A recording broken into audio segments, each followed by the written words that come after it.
मित्रों नमो नमः नमः संस्कृताय। संस्कृत गुरु मनीष सर के क्लास में आप सभी का स्वागत है। आज मैं बिहार बोर्ड कक्षा 9 पंचम पाठ को लेकर आया हूँ, जो संस्कृतस्य महिमा, संस्कृत की महिमा के बारे में बताया गया है। संस्कृत की क्या महिमा है, उसके बारे में एक छात्र और शिक्षक के बीच में संवाद होगा संस्कृत के माध्यम से। इसलिए आप सभी जुड़िए, वीडियो को देखिए और आगे अपना तैयारी करते रहिए। वीडियो यदि अच्छा लगे तो लाइक और सब्सक्राइब करिए, बेल आइकन को दबा दीजिए और शेयर करिए। चलिए हम क्लास को स्टार्ट करते हैं। चैप्टर 5 संस्कृतस्य महिमा। संस्कृत की महिमा क्या है? गुरु शिष्य मध्य, गुरु और शिष्य के बीच में जो बात होती है उनको हम देखेंगे। गुरु शिष्य मध्य संस्कृत कक्षायाम संस्कृत भाषाया महत्त्वं विषये रोचक संवादः पाठे अस्मिन् वर्तते। इस पाठ में गुरु शिष्य के बीच संस्कृत कक्षा में संस्कृत भाषा के महत्व के विषय में रोचक संवाद है। अनेन संवादेन छात्राणां ज्ञान वृद्धि जिज्ञासा च प्रवर्तते। इस संवाद से छात्रों की ज्ञान वृद्धि और जिज्ञासा बढ़ती है। संस्कृतस्य व्यापकत्वं शब्दरचनाशक्तिम् अन्यम् उपयोगं च दर्शयति। पाठे अयम् शब्द रचना शक्ति और अन्य उपयोग को दर्शाता है। संस्कृत शिक्षक कक्षाम प्रविशति, कक्षा में प्रवेश करते हैं। छात्रा स्वस्थान उत्थाय, अपने स्थान से उठकर अभिवादनम कुर्वन्ति, अभिवादन करते हैं। जैसे आप तो करते हैं गुड मॉर्निंग, नमस्ते सर, ये करते हैं बच्चे। शिक्षकः उपविशन्तु सर्वे, सभी लोग बैठ जाइए। अद्य मतलब आज, संस्कृतस्य महत्वं कथयामि, आज मैं संस्कृत के महत्व को बताऊंगा। रमेशः गुरुदेव अपि संस्कृतस्य अध्ययनं लाभकरणम्। रमेश कहता है गुरुदेव, क्या संस्कृत का अध्ययन भी लाभकारी है? शिक्षकः, अब शिक्षक बोलते हैं, न जानामि वत्स, नहीं जानते हो छात्र, संस्कृतम बिना न संस्कृति, संस्कृत के बिना हमारी संस्कृति कुछ नहीं है।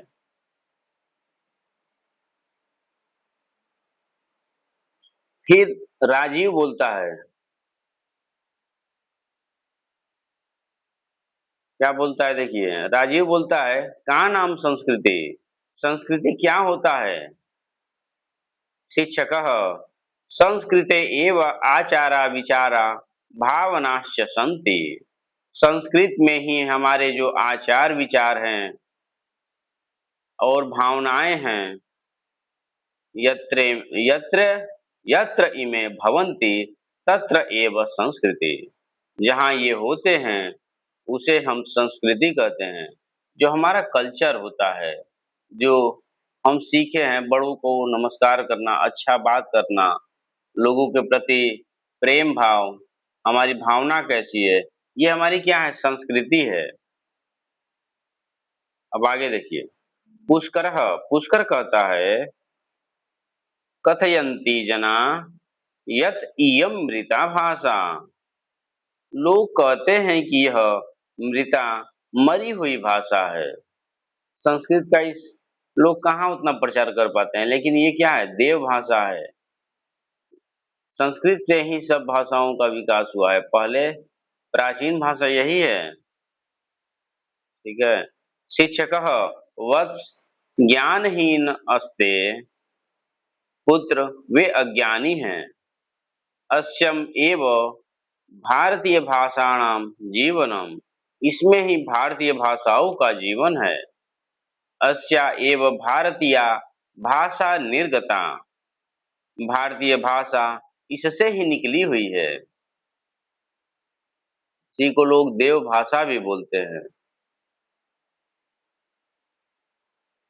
एतदर्थम सा भाषाणाम जननी कथ्यते, इसलिए इसे भाषाओं की जननी कहा जाता है। न इयम मृता भाषा, यह मृता मरी हुई भाषा नहीं है। अपितु अजरा अमरा च इति, इसलिए ये क्या है, अजर और अमर भाषा है, इसे मृता भाषा नहीं समझना है। अद्यापि सा जीवती, और यह आज भी जीवित है, आज भी हम संस्कृत पढ़ते हैं।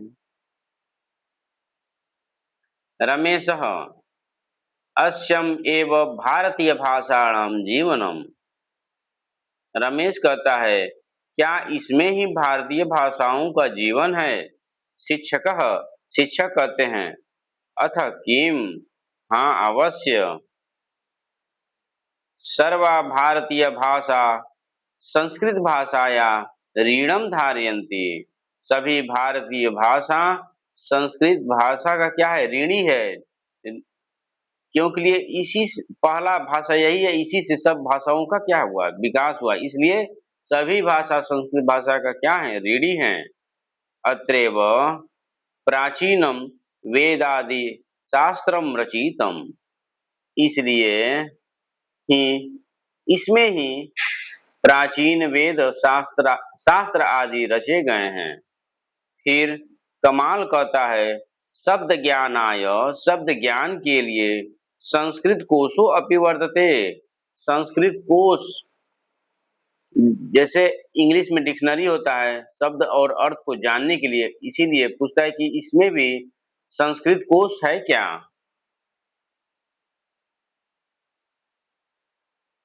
शिक्षक आम आम, हाँ हाँ, प्राचीना नवीनाश्च अनेके संस्कृत कोशा सन्ति, नए और पुराने संस्कृत अनेक कोश हैं।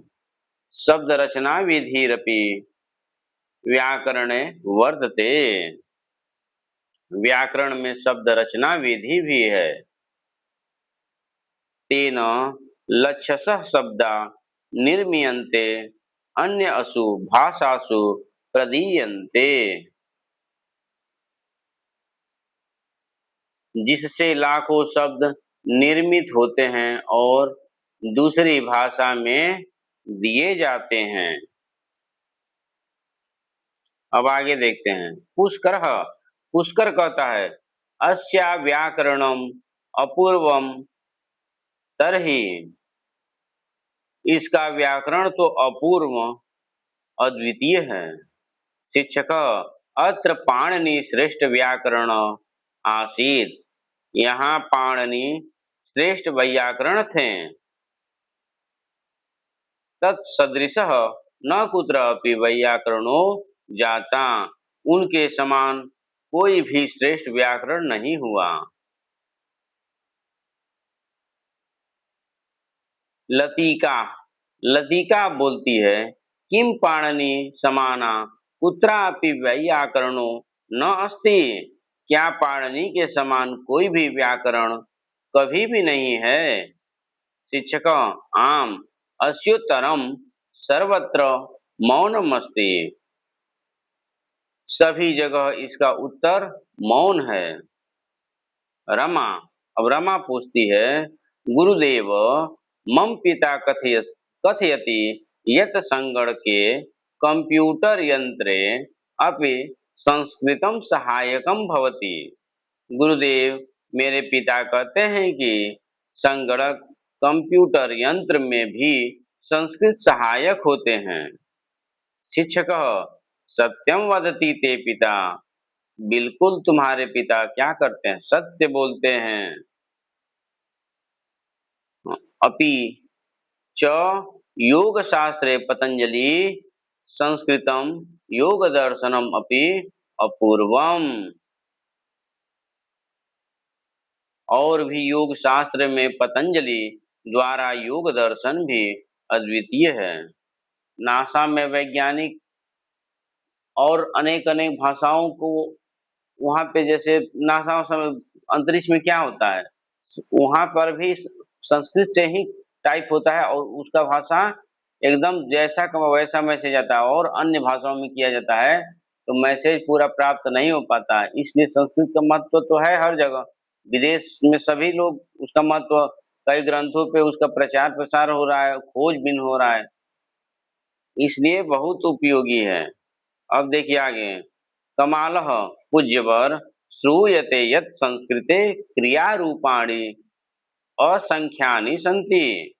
पूज्यवर, सुना जाता है कि संस्कृत में असंख्य क्रिया रूप हैं। अध्यापकः यानी कि शिक्षक बोलते हैं, सत्यम एतत्, यह सत्य है। धातवः एव द्विसहस्राधिका, धातु ही 2000 हैं। तेषाम तेषां दश लकारेषु नाना रूपाणि सन्ति।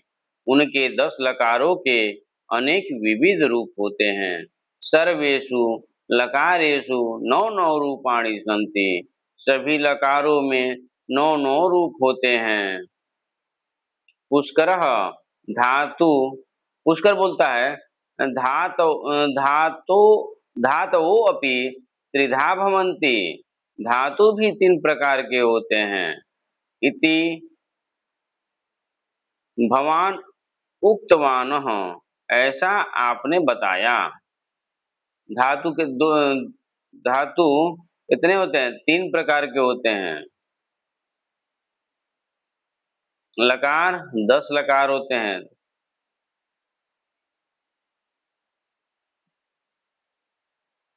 धातु 10 2000 से अधिक। अध्यापक शिक्षक बोलता है, आम केचित् आत्मनेपदीनः, केचित् परस्मैपदीनः, केचित् उभयपदीनः। हाँ, कुछ आत्मनेपदी, कुछ परस्मैपदी और कुछ उभयपदी। इस तरह से एवं त्रिधा ते भवन्ति। इस तरह से क्या कितने प्रकार के? 3 प्रकार के हुए हैं। उसके बाद देखिए आगे देखिए, रहीमः, रहीम कहता है, तदा तु भाषेयम् अतीव जटिला। गुरुदेव, क्या विज्ञान भी संस्कृत में है?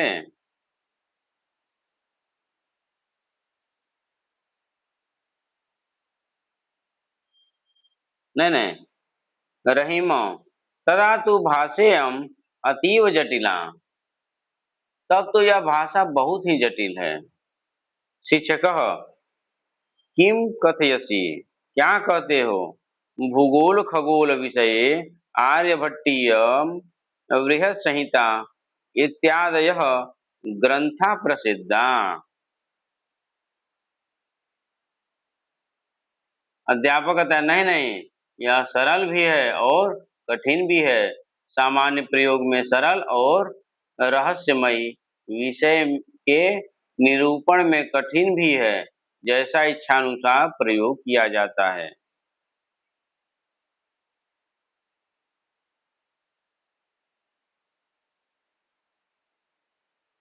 फिर रमा कहती है, गुरुदेव, किम विज्ञानान अपि संस्कृते सन्ति। गुरुदेव, क्या विज्ञान भी संस्कृत में है? शिक्षक, किम कथयसि, भूगोल खगोल विषये आर्यभट्टीय बृहत् संहिता इत्यादय ग्रंथा प्रसिद्धा। शिक्षक क्या कहता है, क्या कहती हो? भूगोल खगोल के विषय में आर्यभट्ट, बृहत् संहिता इत्यादि ग्रंथ प्रसिद्ध हैं। राजीव, अतः अतः परम नास्ति किमपि। अतः इससे उत्तम कुछ भी नहीं है। अध्यापक शिक्षक क्या कहते हैं, कथम नास्ति, कैसे नहीं? बीज गणितम, चिकित्सा शास्त्रम, भौतिक विज्ञानम, रसायन शास्त्रम, वनस्पति विज्ञानम, वास्तु विज्ञानम, विधि शास्त्रम, संगीत शास्त्रम इत्यादीनि नाना ग्रंथेषु प्रकाशितानि सन्ति। बीज गणित, चिकित्सा शास्त्र, भौतिक विज्ञान, रसायन शास्त्र, वनस्पति विज्ञान, वास्तु विज्ञान, विधि शास्त्र, संगीत शास्त्र इत्यादि अनेक ग्रंथों में प्रकाशित है। प्राचीनम भारतीय विज्ञानम पठितव्य। प्राचीन भारतीय विज्ञान पढ़ने योग्य है। रमा फिर कहती है, किम प्रतियोगी परीक्षासु संस्कृतम उपयोगी वर्तते। क्या प्रतियोगी परीक्षा में भी संस्कृत उपयोगी है? शिक्षक, प्रायः सर्वत्र प्रशासनिक परीक्षासु संस्कृतम अपि ऐच्छिको विषय। प्रायः सभी प्रशासनिक परीक्षाओं में संस्कृत भी ऐच्छिक विषय है। रहीम, तदा तु इयम अतीव उपयोगिनी भाषा। तब तो यह बहुत ही उपयोगी भाषा है। अध्यापक, और क्या? तथ अथ किम, और क्या?